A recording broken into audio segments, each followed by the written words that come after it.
नमस्कार विद्यार्थी मित्रांनो, आजच्या लेक्चरमध्ये गणितीय क्रियांपैकी शेवटची क्रिया भागाकार आपण पाहणार आहोत। स्पर्धा परीक्षेच्या दृष्टीने दोन गोष्टी खूप महत्त्वाच्या आहेत। संख्या प्रकरणामध्ये अपूर्णांक आणि गणितीय क्रियेमध्ये भागाकार का? कारण कितीतरी ठिकाणी भागाकार तुम्हाला करायचा आहे। जसं गणितातल्या मूलभूत संकल्पना ज्या आहेत, ज्या मुख्य संकल्पना आहेत, त्या सर्व भागाकार या क्रियेवरती डिपेंड्स आहेत। जसं की मी एक तुम्हाला उदाहरणातून समजून सांगतो। भागाकार पाहताना आपण नेहमीप्रमाणे संख्यांचे 4 भाग करून पाहणार आहोत। 4 मुख्य भाग आपण संख्यांचे केलेले आहेत। एक तर पूर्णांक, दुसरा दशांश पूर्णांक, व्यवहार्य पूर्णांक आणि पूर्णांकयुक्त पूर्णांक। आता यांच्या भागाकाराचे नियम आपण पाहणार आहोत। भागाकार का महत्त्वाचा आहे पहा। गणितामध्ये जर संकल्पनेचा विचार केला तर सरासरी, शेकडेवारी आणि गुणोत्तर या संकल्पना आहेत। गुणोत्तर या सर्व तिन्ही संकल्पनांमध्ये भागाकार कॉमन आहे। जसं सरासरी काढायची असेल, 20 आणि 30 ची सरासरी काढायची असेल तर त्यांची बेरीज करून त्यांना 2 ने भागावं लागेल। दोन संख्या आहेत म्हणून 2 ने भागावं लागेल, म्हणजे सरासरीत पण भागाकार आला, सरासरीत पण भागाकार आला। शेकडेवारी म्हणजे समजा 3% म्हणजे 3 भागिले 100 किंवा 3/100। तर शेकडेवारीचा अर्थ असा असतो की 3/100 यामध्ये पण भागाकार आहे। आणि गुणोत्तर म्हणजे तर दोन संख्यांचा भागाकार करून अतिसंक्षिप्त रूप काढणे। गुणोत्तर म्हणजे दोन संख्यांचा भागाकार करून त्यांना अतिसंक्षिप्त रूपात लिहिणे। आलं लक्षात? मग ह्या ज्या मुख्य संकल्पना आहेत ह्या सर्व भागाकाराभोवती आहेत। आणि एक अपूर्णांक खूप जास्त स्पर्धा परीक्षेत वापरले जातात। तर अपूर्णांक येण्यासाठी पण अपूर्णांक म्हणजे काय, 3/5 भागाकारच आहे। यामध्ये पण 3/5 म्हणजे 3/5। तर लक्षात घ्या, भागाकार ही क्रिया गणितामध्ये खूप महत्त्वाची आहे आणि विशेषतः स्पर्धा परीक्षेच्या गणितामध्ये, कारण स्पर्धा परीक्षेच्या गणितामध्ये मुख्य संकल्पना ह्या भागाकारावर अवलंबून आहेत। चला, पूर्णांकांचा भागाकार। तर भागाकार म्हणजे भाग करणे, भागाकार म्हणजे भाग करणे। तर पूर्णांकांचा भागाकार कसा करायचा आहे, नियम पहा। पूर्णांकांचा भागाकार करताना सुरुवातीला पहिल्यांदी छेदातील संख्येने अंशातील कितीही अंकांना भाग देता येतो, पण नंतर फक्त एक अंक घेऊनच भाग द्यावा लागतो। म्हणजे नियम काय आहे की भाग देताना छेदातील संख्येने अंशातील सुरुवातीला कितीही अंकांना भाग देता येतो, पण एकदा का पहिला भाग दिला नंतर एक अंक घ्यावा लागतो। उदाहरणातून समजून घेऊयात। जसं की हे उदाहरण आहे 5556 66 भागिले 11, 5566 भागिले 11। तर आता भाग देताना 11×5=55, 11ने अंशातील 55 2 अंकांना भाग दिला, सुरुवातीला 2 अंकांना भाग दिला। आता 11×66 करायचं नाही, पहिला भाग दिला की तिथून पुढे एकच अंक घ्यायचा आहे। म्हणजे आता आपल्याला फक्त 6ला भाग द्यावा लागेल। मग 11ने 6ला भाग जात नाही, म्हणजे 0चा भाग द्यावा लागतो। 1100। आता ह्या 6च्या पुढे 6 येतील, 6च्या पुढे 6 म्हणजे 66 होतील। 11×66। सांगायचं तात्पर्य असं आहे की पहिल्यांदा कितीही अंकांना भाग देता येतो, पण पहिला का भाग दिला तिथून पुढे भाग देताना एकच अंक एकदा घ्यायचा आहे। इथे पण पहा 3×5=15, पहिला भाग 2 अंकांना देता येतो, 3 अंकांना देता येतो, 1 अंकाला देता येतो। पण परत जेव्हा भाग द्यायला जातो त्यावेळेस आपण आता 15ला नाही भाग देऊ शकत, फक्त 1ला भाग द्यायचा। 3ने 1ला भाग जात नाही, मग 3 0 0चा भाग देऊ, 1 पुढे जातील, आता होतील 15।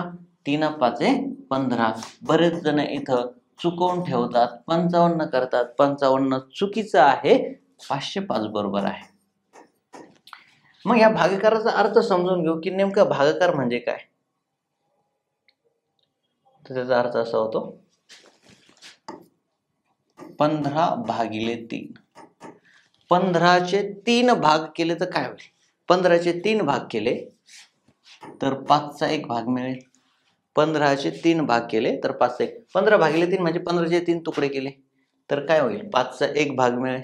असे म्हणतात की भागाकार म्हणजे वजाबाकीची रिपीटेड क्रिया. ओके, पण असं समजून घ्या 15 भागिले 3 म्हणजे 15चे 3 भाग आणि तिसरा भाग काय येईल 5 येईल. आता यामध्ये पहा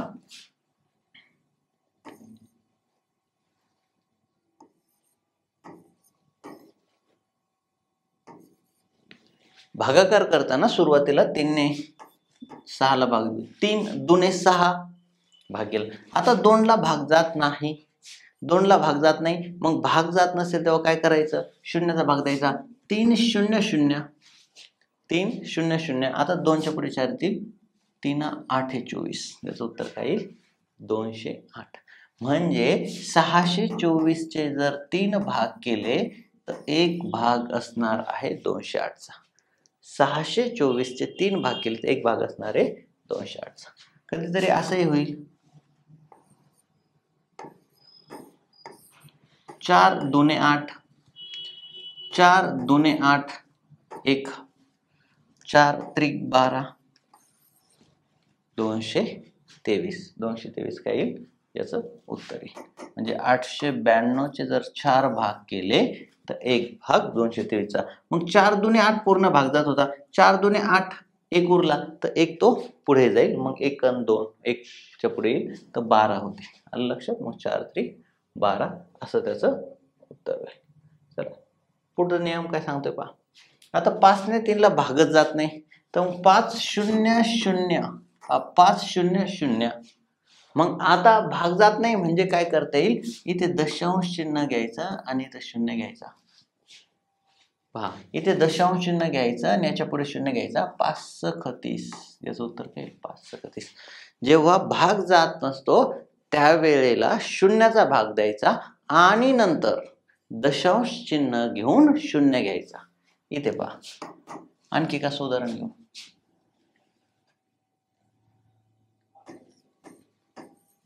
7/8 8 ने 7 ला भाग जात नाही, 8 ने 7 ला भाग जात नाही, मग 8 0 0 8 0 0. आता दशांश चिन्ह घेऊन शून्य घ्या.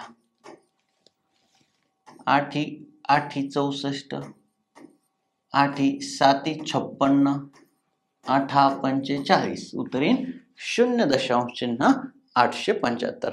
उत्तर येईल 0.875. जेव्हा भाग जात नाही तेव्हा सुरुवातीला प्रथम शून्याचा भाग द्यायचा आणि नंतर दशांश चिन्ह घेऊन पुढे शून्य घेऊन भाग द्यायचा. इथे पहा 5 1 5 5 1 5 3 उरलेत 3. पहा 3 ला भाग जात नाही मग काय करावं लागेल मग इथं दशांश चिन्ह घ्यायचं, दशांश चिन्ह घ्यायचं आणि शून्य घेऊन भाग द्यायचा. पहा 5 1 5 1 चा भाग दिला 3 उरले, 3 ला भाग जात नाही म्हणून इथं काय घेतला दशांश चिन्ह घेतलं 3 च्या पुढे शून्य घेतला. उत्तर येईल 1.6. आलं लक्षात. दशांश अपूर्णांकांचा भागाकार. पूर्णांकांचा भागाकार तर आपण बघितला, आता पाहूयात दशांश अपूर्णांकांचा भागाकार. मग दशांश अपूर्णांकांचा भागाकार करताना नियम सांगतो अंशात दशांश चिन्ह असेल, अंशात दशांश चिन्ह असेल तर भागाकार करताना जेव्हा ते दशांश चिन्हाच्या पुढील अंक घेणार आहोत तेव्हा ते दशांश चिन्ह उत्तरात घ्यायचं आणि छेदात दशांश चिन्ह असेल तर छेदातील दशांश चिन्ह पुढे सरकवून काढून टाकायचं. मग छेदात जेवढ्या वेळा पुढे सरकवत तेवढ्याच वेळा ते अंशात पण पुढे सरकावं लागतं. उदाहरणातून समजून घेऊयात. हे नियम खूप महत्त्वाचे आहेत. हे समजले तर तुम्हाला भागाकाराचे दशांश अपूर्णांकाचे उदाहरण सहज जमतील. अंशात दशांश चिन्ह असेल तर काय करायचंय की भागाकार करताना ते दशांश चिन्हाच्या अलीकडील किंवा पुढील संख्या घेताना ते दशांश चिन्ह उत्तरात वरती घ्यायचंय. पहा इथे भागाकार मी वरती उत्तर लिहितो याचं जे जास्त सोयीस्कर राहील. 2 1 2 1 उरला 2 7 14. आता दशांश चिन्ह नंतरचा अंक घेतोय 2 1 2 7 14. आता दशांश चिन्हाच्या पुढल्या अंकाला भाग द्यायचा मग दशांश चिन्ह जसंच्या तसं उत्तरात वर घ्यायचं. दशांश चिन्ह पुढील अंक घेताना दशांश चिन्ह उत्तरात वर घ्यायचं. याचं उत्तर येईल 17.1. काय येईल? 17.1 याचं उत्तर येईल. दुसरं 4 चौक 16 दशांश चिन्हानंतरचे अंक घ्यायचे. मग दशांश चिन्हाला उत्तरात घ्यावं लागेल. वरती घेऊयात. आता 4 7 28 करायचं नाही. बऱ्याच जणांना घाई होते आणि 4 7 28 चुकून ठेवतात. 2 ला 4 ने भाग जात नाही. 4 0 0 2 ला भाग द्यायचा एक एक अंकाला. आता 2 ला भाग गेला नाही, मग 2 च्या पुढे 8 येतील. 4 7 28 4.07. त्याचं उत्तर काय? 4.07. चला आणखी पुढे बघूया.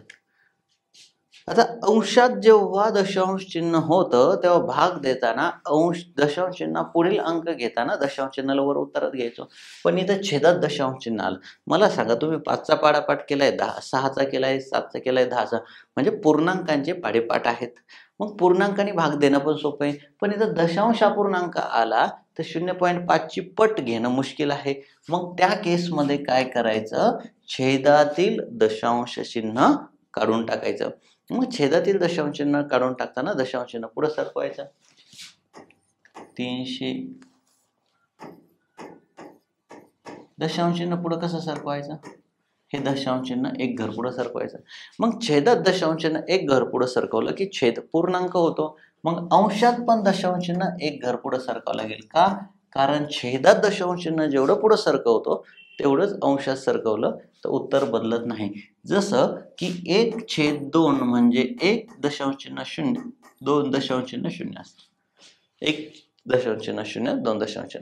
मग हे दशांश चिन्ह जर आपण एक एक घर पुढे सरकवलं तर त्याचीही किंमत 1/2च राहणार आहे, ती बदलणार नाही. म्हणून आपण दशांश चिन्ह काय केलं?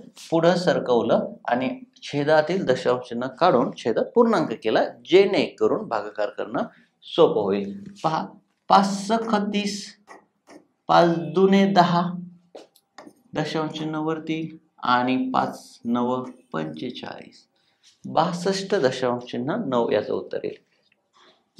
या केसमध्ये दशांश चिन्ह छेदातील काढण्यासाठी आपल्याला 2 अंक पुढे सरकावं लागतं.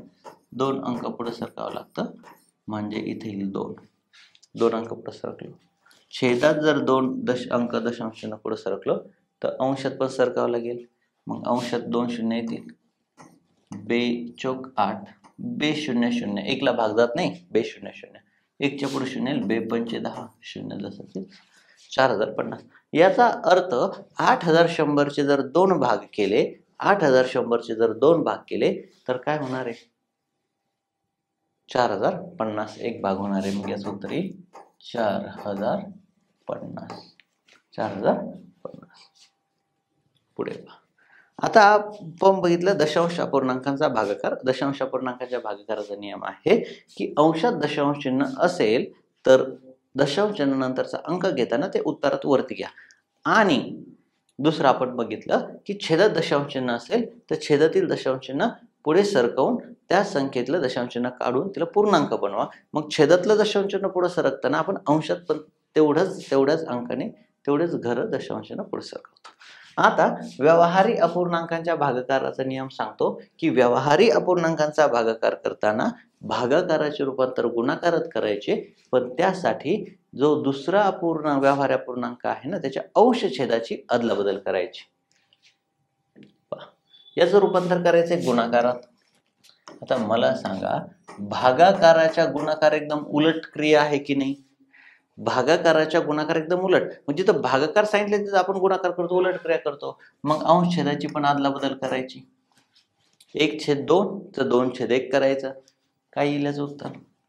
3 2 6 आणि 5 1 5 याचं उत्तर येईल 3 2 6 आणि 5 1 5.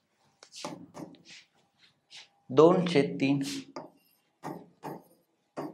गुणिले 2/3 भागाकाराचं रूपांतर केलं गुणाकारात येईल 5/1.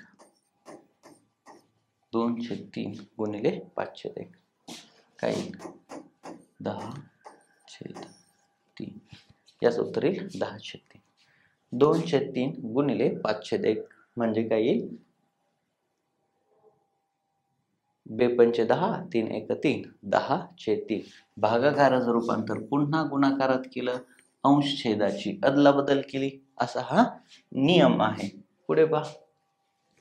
आता या केसमध्ये काय करायचं, तर या केसमध्ये आधी इकडून सुरुवात करायची, डावीकडून भागाकाराला, आणि याचं रूपांतर करायचं. काय येईल उत्तर?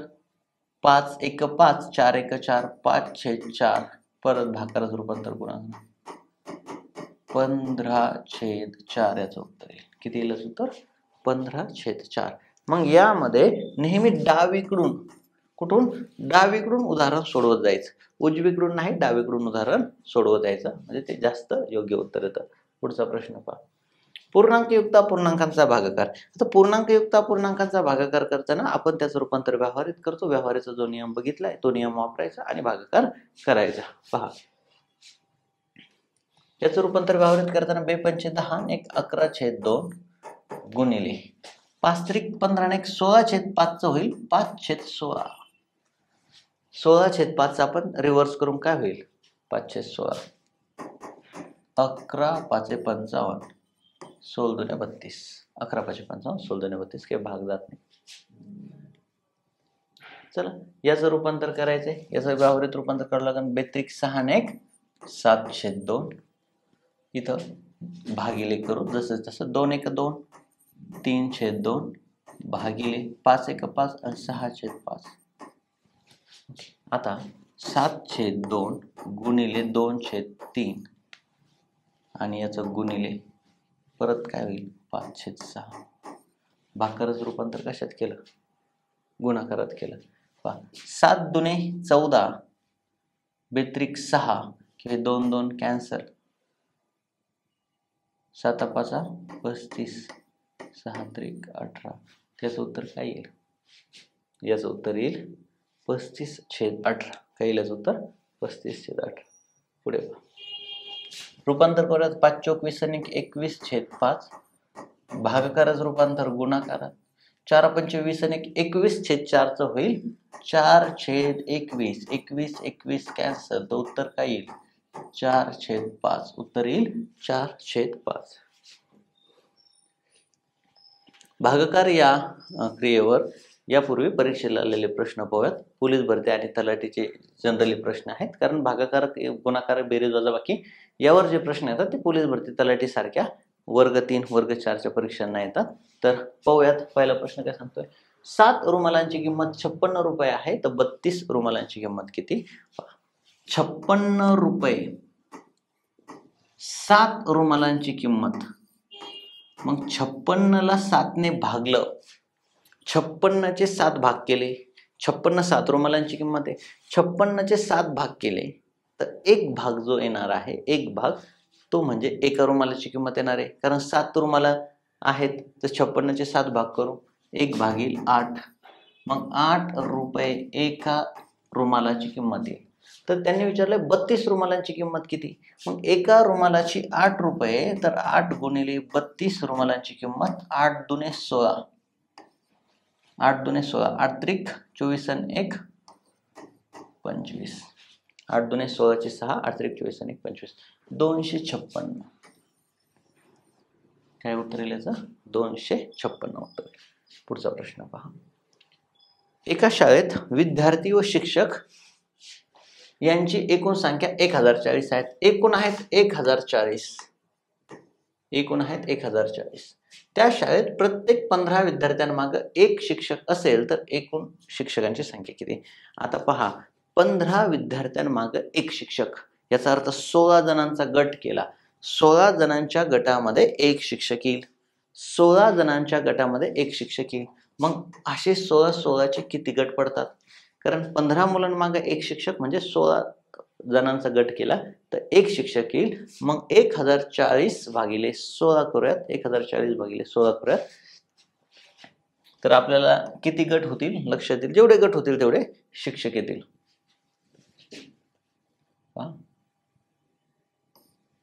8 दुने 16, 8 एक 8, 8 त्रिक 24, 130 भागिले 2, 130 भागिले 2 65. तर 65 गट तयार होतील. मग 65 गट म्हणजे काय, तर 65 गट असे आहेत की ज्यामध्ये 15 मुलं आहेत आणि 1 शिक्षक आहेत, म्हणजे 65 शिक्षक होतील. तर शिक्षकांची संख्या किती, शिक्षकांची संख्या होईल 65. इथे पहा, क्वेश्चन मार्क भागिले 15 बरोबर 12. क्वेश्चन मार्कची किंमत काढायची, 12 गुणिले 15 येईल. 12 गुणिले 15 म्हणजे 12 10 150 आणि 15 दुणे 30, 180. क्वेश्चन मार्कची किंमत काय होणार आहे, क्वेश्चन मार्कची किंमत होणार आहे 180. 3952 भागिले 52 बरोबर किती, 3952 भागिले 52 बरोबर किती, 13 चौक 52, 13 त्रिक 39. आता 13 चौक 52 करायचं नाही, 5 ला भाग द्यायचा, 13 0 0 13 चौक 52, 4 7 28, 4 सख 24. तर याचं उत्तर काय येईल, 76. फक्त तुम्हाला भागाकार करता आला पाहिजे. जस्ट भागाकार विचारलाय प्रश्नामध्ये, मुंबई पोलीस भरतीला विचारलेला प्रश्न आहे. 75 भागिले 5 बरोबर किती, 75 भागिले 5, परत भागाकार विचारलाय. 5 1 5, 2 पुढे जातील, 5 5 25, काय येईल उत्तर 15. 234 भागिले 4.5, दशांश अपूर्णांक छेदात आलं तर आपल्याला दशांश अपूर्णांक छेदातलं काढून टाकावं लागेल, दशांश चिन्ह काढून टाकावं लागेल. मग त्याचं रूपांतर काय होईल, पुढं वरती 1 दशांश चिन्ह पुढं सरको, खाली 45, 1 दशांश चिन्ह छेदात आणि 1 दशांश अंशात आपण पुढे सरकलो. 5 9 45, 5 चौक 20, 5 सक 30, 5 8 40, 9 5 45, 9 दुणे 18, त्याचं उत्तर काय येईल 52. तर 52 याचं उत्तर आहे पहा, पर्याय क्रमांक 4. पर्याय क्रमांक 4 म्हणजे 52 उत्तर येईल. पुढचा प्रश्न काय आहे, पुढचा प्रश्न आहे, 1 डझन पेनांची किंमत 114 रुपये असल्यास पाऊण डझन पाहिजे. इथं प्रिंटिंग मिस्टेक आहे. पाऊण डझन पेनांची किंमत किती, मग 1 डझन पेनांची किंमत 114, 114 किंमत आहे 12 पेनांची, 114 किंमत आहे 12 पेनांची, 114/12 आपल्याला काढायची पाऊण डझन. पाऊण डझन म्हणजे किती, तर अर्धा डझन म्हणजे 6, पाव डझन म्हणजे 5, 1 डझन, 1 डझन म्हणजे 12 असतात, तर अर्धा डझन 6 आणि पाऊण आणि पाव, पाव डझन म्हणजे अर्ध्याच्या निम्मे 3, अर्ध्याच्या निम्मे 3 पाव, पाऊण म्हणजे अर्धा आणि पाव, काय येईल 1 डझन येईल 12, अर्धा डझन 6, पाऊण 9, पाव 6. तर 12 पेनांची किंमत 114 दिली. मग 114 ला 12 ने भागलं की 1 पेनाची किंमत मिळेल आपल्याला. पाऊण डझन म्हणजे 9 पेनांची किंमत काढायची, 3 त्रिक 9, 3 चौक 12, 4 दुणे 8,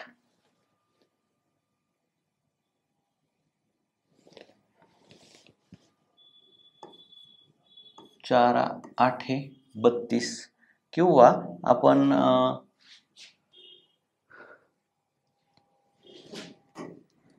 4 पंचे 20 असा भाग देऊया. 3 5 15, दशांश चिन्ह चा नंतर विचार करू. 3 8 24 आणि 1 25, 3 दुणे 6 2 8, 85.5 म्हणजे 85.5 म्हणजे 85.50 याचं उत्तर आहे. 24 कपाटांची किंमत 48,720 रुपये आहे.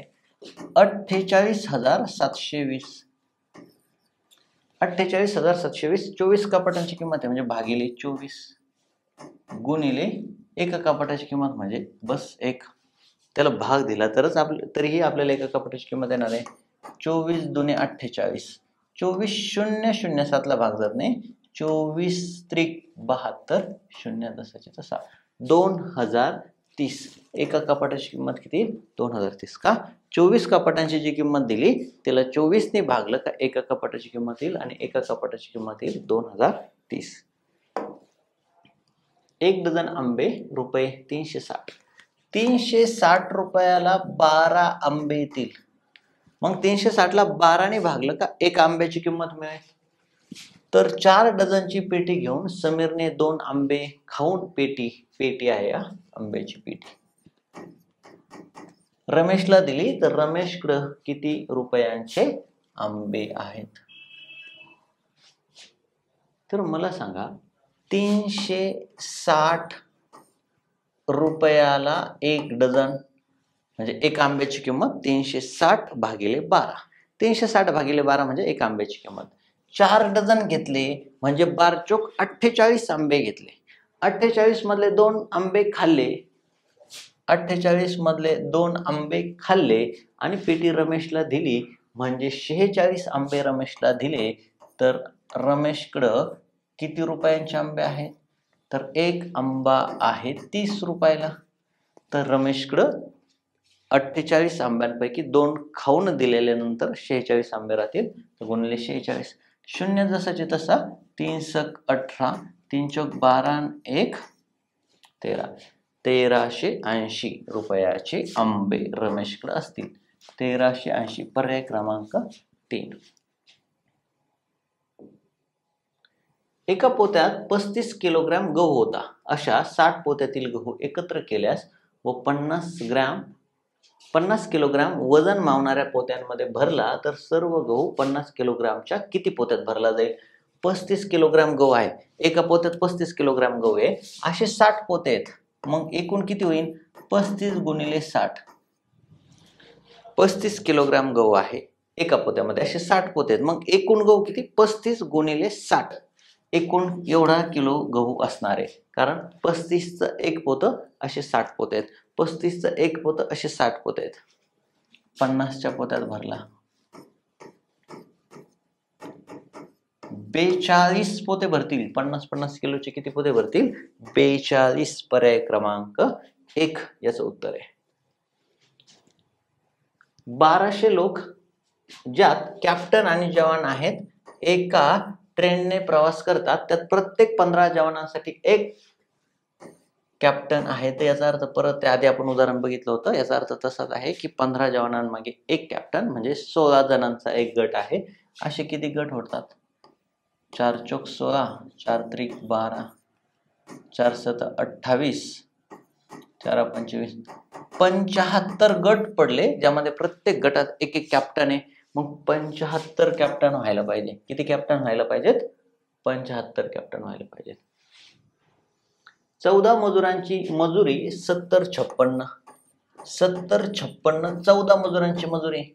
मग 70-56चे 14 भाग केले. 14 भाग केले त्या मजुरीचे. तर एका मजुराची मजुरी निघेल 14 पंचे 70 14 0 0 आणि नंतर 14 चौक म्हणजे एकाची मजुरी येईल 504. एकाची मजुरी येईल 504. प्रत्येक तुकडा 8 मीटर प्रमाणे एका तारेचे 30 तुकडे केले. आता 8 मीटरचा एक तुकडा आहे. 30 तुकडे म्हणजे 8 गुणिले 30 240 मीटरची ती तार आहे. 240 मीटरची जर ती तार असेल तर 10 मीटर लांबीचा असता तारेचे किती तुकडे झाले असते. तर मग 30 नसते झाले. मग 24च झाले असते. तर पर्याय क्रमांक 24. जस्ट भागाकाराची क्रिया इथे करायची होती. पुढे सांगितले 2 डझन टेबलांची किंमत 9696 रुपये. 2 डझन म्हणजे 24. 24 चौक 96 शून्य जसे तसे 24 चौक 96 404. तर एका टेबलाची किंमत किती होईल 404.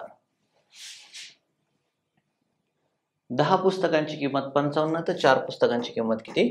55ला 10ने भागलं. 55ला 10ने भागलं तर एका पुस्तकाची किंमत गुणिले 4 पुस्तक. एका पुस्तकाची किंमत किती येईल 5.5 गुणिले 4.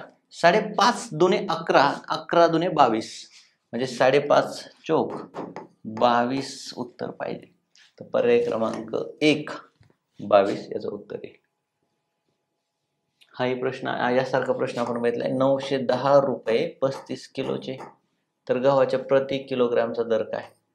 7 5 35 7 1 7 7 3 21 5 दुने 10, 5 सख 30. 1 किलोचा दर येईल 26 रुपये. व्यवहारात कितीतरी उपयोग होतो भागाकाराचा पहा.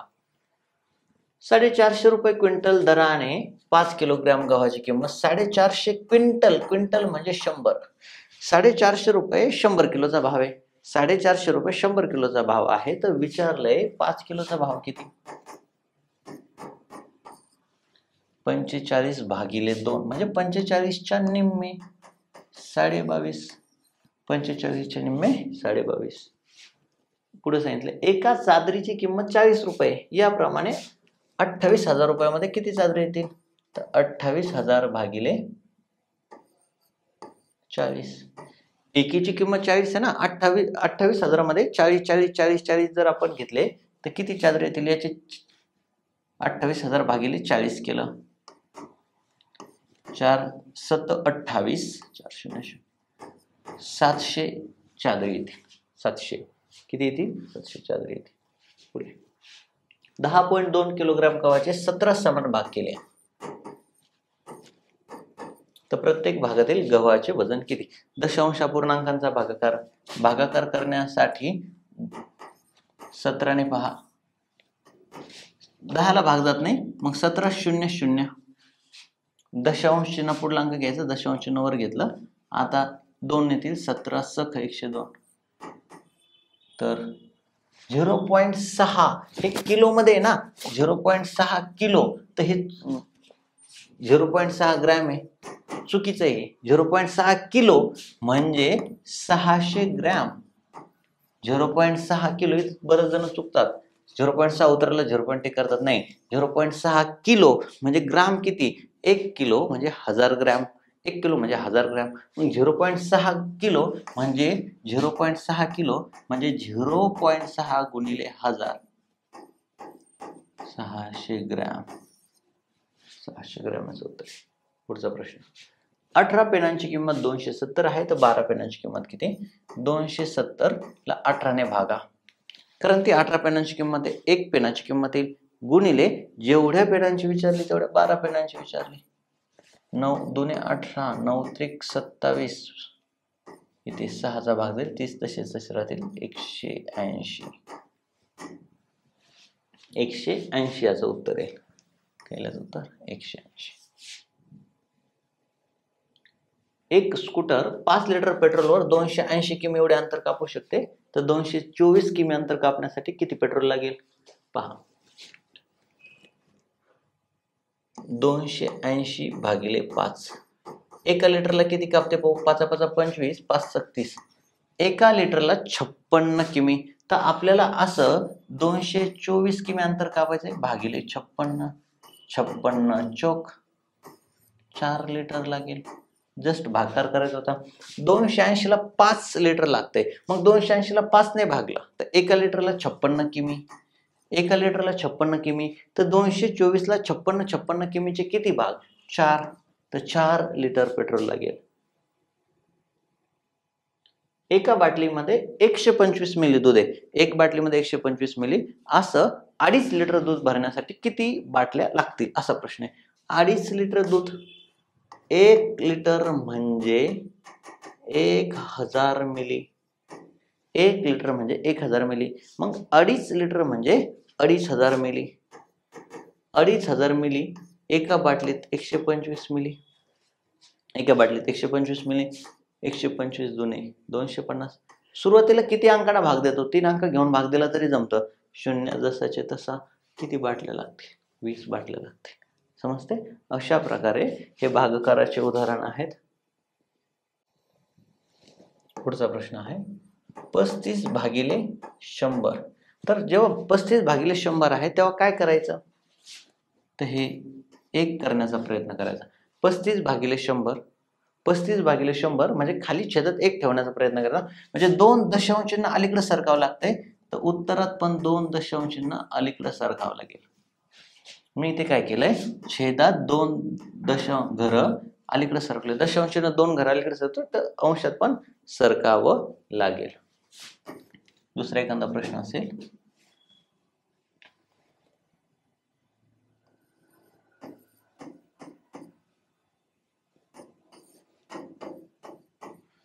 आपल्याला हे सोडवताना हे दशांश चिन्ह 3 घरा अलीकडे सरकावं लागतंय. 3 घरं म्हणजे इथं काय येईल 18.351. तर अशी ही भागाकाराची क्रिया आहे. पहा, अशा प्रकारे आपण भागाकाराचे नियम आणि भागाकारावर आलेले इथून मागे जे प्रश्न आहेत ते बघितलेत. बेरीज, वजाबाकी, गुणाकार, भागाकार या सर्वांचे व्हिडिओ मध्ये आपण सर्व नियम घेतलेले आहेत. तुम्ही ते बघितले नसतील तर बघून घ्या. धन्यवाद.